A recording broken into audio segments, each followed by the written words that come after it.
Welcome again to Computer Programming in C++. Today we're looking at arrays of structures. Essentially, if you're going to have a bunch of similar structures in a program, it can be convenient to store them in an array for the purpose of gathering the data easily or doing similar, basically similar things with the data in the array. So here I have an example where I have a structure for a student. We'll take in a name. I'm not going to worry about spaces and stuff like that right now. An integer for their ID number, and then the double for GPA. That'll be the type of information I'm storing on each student. Now, in the main function, I'm going to create an array of students. So data type is student. I do that just like any other data type. I'll call this array algebra. So it's the students in an algebra class. I am a teacher. That's where my mind goes, for example. But this is a small algebra class. So I have only 4 students. So I'll have an array that contains 4 things. Could do it just as easily for a larger array. It would just make for a longer example later on. Now, what I'm going to do is take in information in this program on these students. So I need a counter here. Int count equals 0.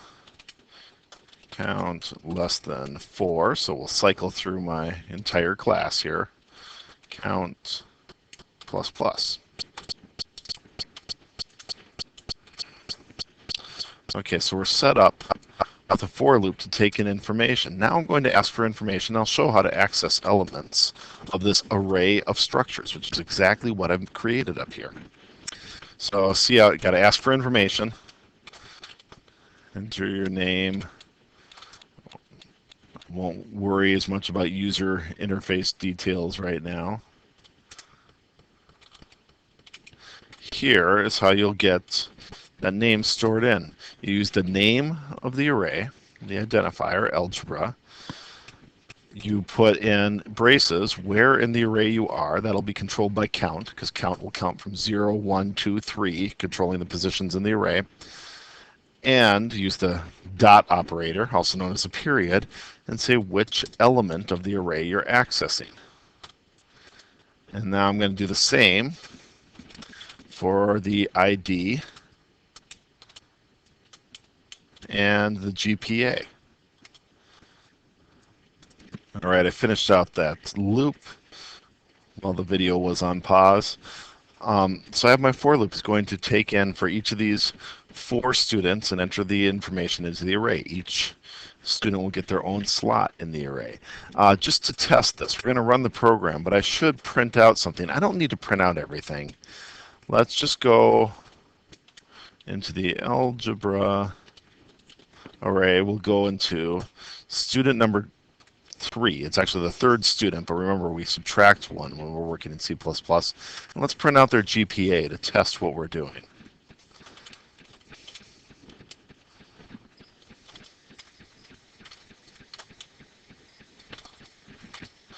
I should put in a little text here as well.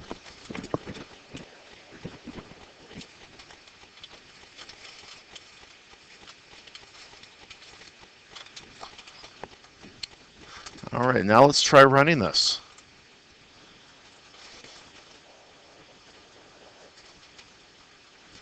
Oh, an error.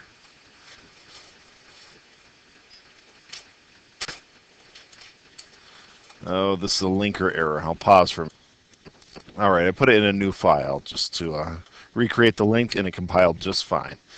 So now let's see, a name. There we go. Thank you, math ID.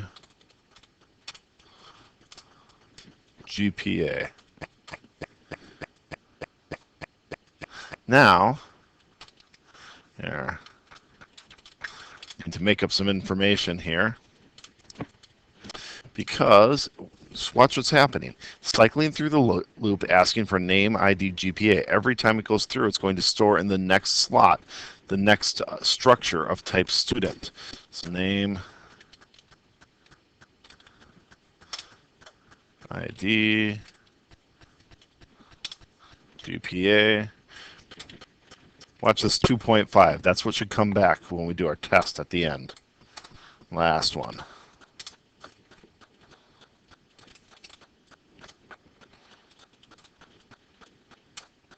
Aha. Worked out. Was able to access that particular part of that particular structure. Loops work well with arrays of structures. They typically work well with any type of array.